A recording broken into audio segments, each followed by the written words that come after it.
And Terry's getting another Buckeye in the receiver room, and I'm going to take Emeka Egbuka out of Ohio State for the Commanders. Oh! And we did a mock draft earlier in hour 1. If you missed it, you can listen back to the full thing in the podcast feed or on YouTube. Working on getting a full commercial-free version of that on my YouTube page as well, at the Team 980, or on at the Team 980 and at Craig Hoffman. But Anthony, we'll get to the Commanders pick. I wound up making the pick for us because I had the odd picks, and we wound up going Emeka Egbuka, who is the wide receiver out of Ohio State, with the 29th pick.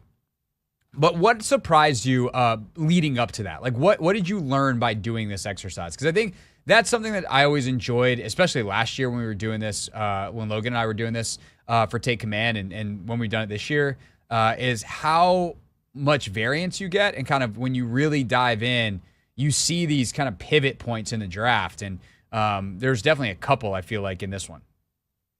I mean, yeah, so I didn't expect this many edge and offensive linemen to go. But at the same token, like, we rave about how deep this class is in terms of players in the trenches. So I guess it sort of kind of does make sense. And then when we look at, positions of need for us kind of thing, the edge position. So the fact that we've already ran through 6-7 guys before we get to Washington, it's just like, where do we go now? And the thing is, like, we talked about who our guys would be yesterday, and neither one of our guys fell. So that's sort of kind of what you got to worry about when it comes to draft day, just because those guys that you might have like circled on your board might not necessarily be there. So now you got to pivot, and that's what we saw you do. You pivoted. Yeah, I think that's the interesting thing for me is we actually had a really great question come in that's in my like current folder of future mailbag questions. We're gonna have one more pre-draft mailbag with Logan, and we'll do a one next week with John Keim as well when Logan's on vacation. But it was basically like, what's the worst case scenario for the Commanders? Like, and it's funny because when I've looked at a lot of the media mock drafts, I've always been not only pretty happy with who these guys are selecting for Washington, but also typically the players that go like 30, 31, 32. Where I'm like, oh, if Malachi Starks is available or Nick Emanwari is available, I'm jumping up and down excited. But the way we did this was not purposeful. We just lined up and picked. Mm-hmm. The way this went down in some ways is, I don't want to say the worst case scenario, because I do think let me pick someone out here. Let's say the Broncos take Egbuka, and I mean, I guess at that point, Omarion Hampton's still available, and you can take Omarion Hampton. But let's say the Bengals take someone else. The Bengals take Omarion Hampton, and the Broncos take Emeka Egbuka. And then, so the player we've now eliminated here is Gray Zabel. The multiple position can play all 5 offensive linemen from North Dakota State. That is a rare scenario where I'm not super psyched about anybody. At that point, I think my pick probably would have been Nick Scorton, the defensive end out of Texas A&M. Who's the second defensive end, Shamar Stewart's teammate. I think you could definitely say at that point, the other option I would have had is just take Derek Harmon, the defensive tackle out of Oregon, who some people, like Dane's got him as his 16th player overall. Well, why not go Gray Zabel? We still have a need at guard. I mean, you could if you think Zabel's the guy, but like I'm happier getting Egbuka than I am Zabel. Okay. I would rather Malachi Starks. I would rather Omarion Hampton. I would rather Colston Loveland if he fell. Like, Zabel's a wonderful fallback. It's not who I hope. I'm not going to be like ecstatic. And it's not just because he's a guard. Most likely. And maybe he's a starter at guard for you this year, and he plays 3-4 years at guard, and he's Tyler Biadash's long-term replacement at center in 4 years. I'm not trying to kick Biadash out the door. Maybe he winds up being a tackle. Maybe Coleman kicks inside, and Zabel actually winds up being right tackle. Like, you can do a lot worse than Gray Zabel. And on that front, like, fine. If you want to pick someone, if you want to say that Josh Simmons' injury stuff knocks him out, and now we're putting Zabel there or bumping someone else up, and Egbuka is not available. I guess I just wound up, as this goes down, there's a couple of places in the draft where, could other teams have gone receiver potentially or whatever, or just a couple of decisions that I was like, man, that was harder than I wanted it to be. What happens if, for instance, Armand Membu doesn't go 7 to the Jets and it's Will Johnson instead who falls to the 49ers? I don't know how much that actually pushes anybody down because I feel like those guys just flip places. I would have taken Membu for the 49ers at 11. And if Amarion Hampton goes, the Broncos could possibly take a receiver too, though. Right. And so in a lot of ways, this mock was a little scary. Then again, it's worth pointing out, we didn't put Jackson Dart here. I could have easily, for the Rams at 26, you took Trey Amos for the Rams, the corner out of Ole Miss. You could have easily done Jackson Dart, but I don't know that Trey Amos is a guy that I want necessarily at 29. Maybe, but I don't feel great about that.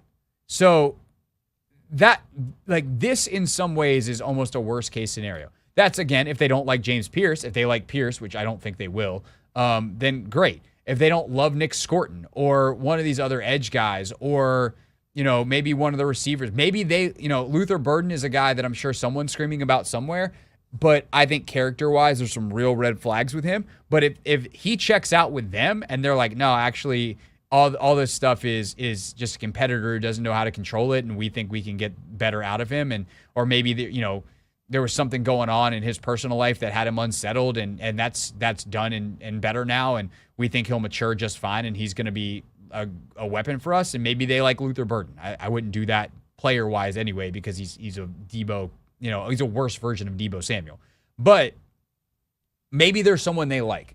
But I think from what I have read, what I have watched, what I have studied, in a lot of ways, this is one where the guys that I am like pumped if they fall. Ezeraku, who you took one pick before in Detroit, who they could very well take Egbuka, by the way. The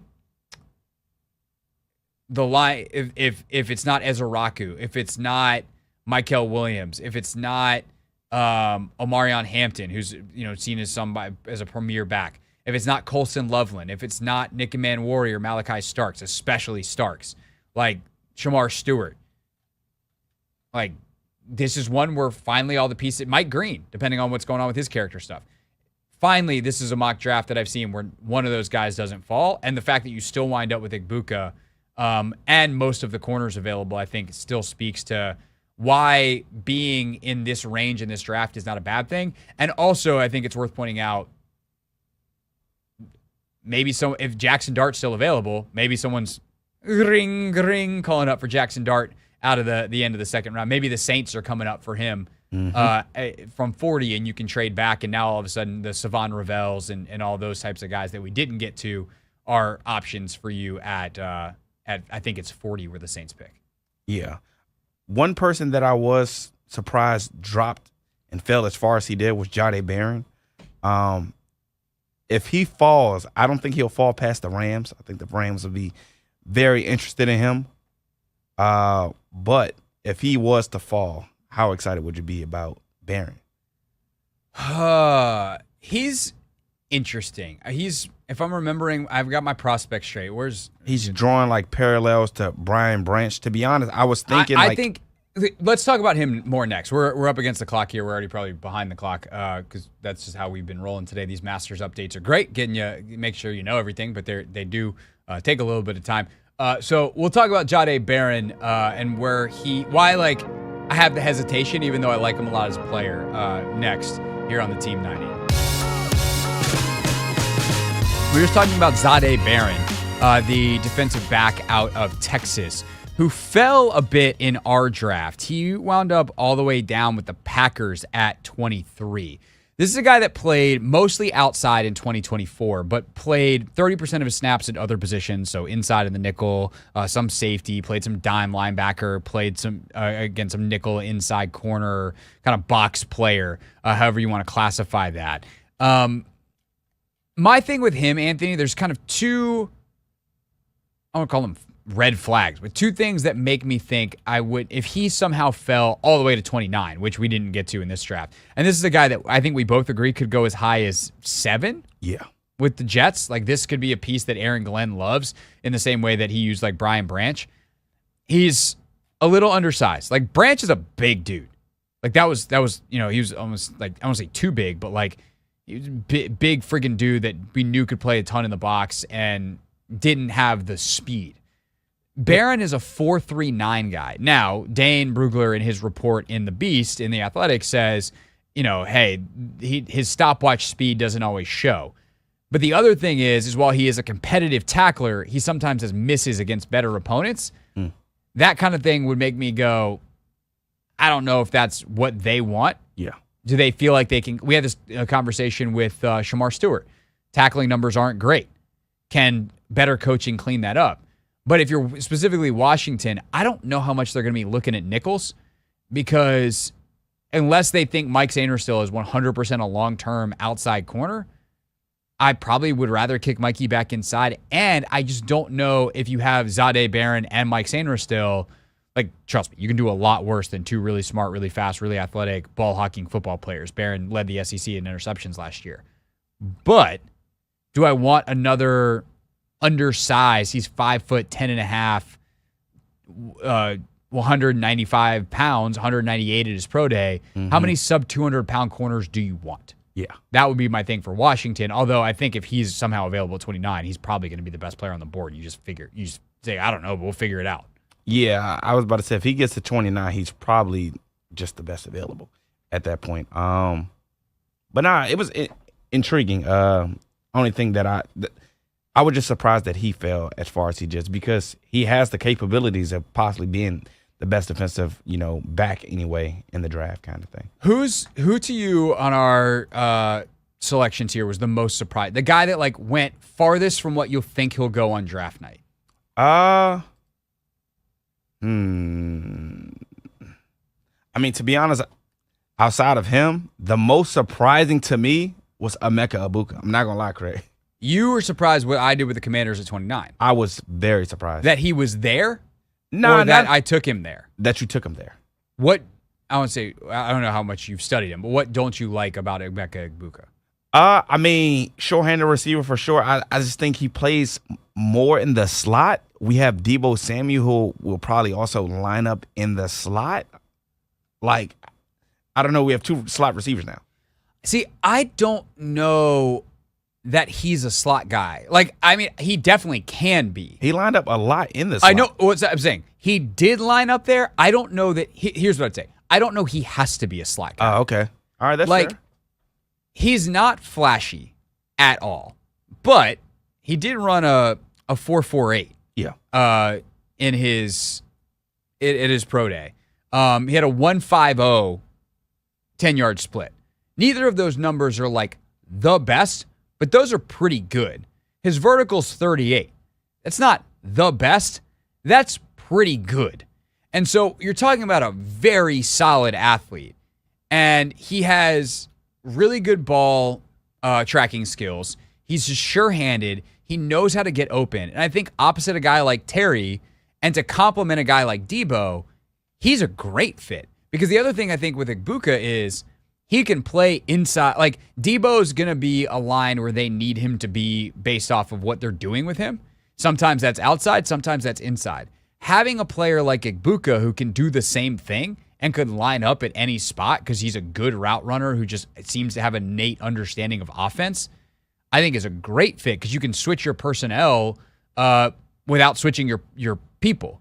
You can be like, oh, this time Deebo's in the slot. Now Emeka is outside. Now we're going to switch him. Like, I actually really like the fit. And he's a guy that I've actually spent more time with him than I have a lot of prospects in this draft because I've actually watched the wide receivers at a deeper level. Like last year, I spent a ton of time on quarterbacks, obviously. I watched more film last year than I've ever watched before and possibly will ever watch again. I've spent some time with a couple of the edge guys this year. I've spent some time with a couple of the receivers. And Egbuka is one of those guys. And on top of all the reading I do, and the more I watch him, the more I like him. Like, he's one of these guys that you're just like, okay. It's again? Wow. Okay. And nothing's ever flashy. He just is always open, doing the right thing, and reliably catching the football. Okay, 2 questions then. 1, who takes the top off the defense? And 2, what do we do with Luke McCaffrey? 1, Terry. And maybe you get someone a little bit later as well. Okay. And 2, Luke fits in where he gets in. He's a rotational piece with Debo and Egbuka in the slot. And, we'll see fight it out. May the best man win between those guys and Noah Brown and whatever. But, like, if you think Egbuka can be a really solid player for you and a reliable target for years to come, then you take him. And if he's the best player on your board, you take him. Again, I'm not like, hell yeah, we got Emeka Egbuka, but I'm like, nice, we got Emeka Egbuka. So that's my enthusiasm meter. As long as he can go out there, beat man coverage consistently, I'm all for it then. Because I feel like with Debo, he's going to struggle a little bit. And that's not his specialty. Yeah. And then we're going to need somebody opposite of Terry. So if Abuka's that guy, I'm all for it. I think he can be. Because you talk about Luther Burden's still been out there as well. Burden's not on my board. Okay.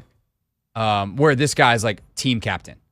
Yeah. He's used to playing, by the way. I think I just read in his report with Dane. He played next to 4 receivers who ultimately became top 20 picks. Yeah. Like, this dude's used to being a complementary part of the offense, and if he can be a star in that role, that is very, very helpful. Hey, this is DA, and you're listening to The Hoffman Show on the Team 980 and the Odyssey app.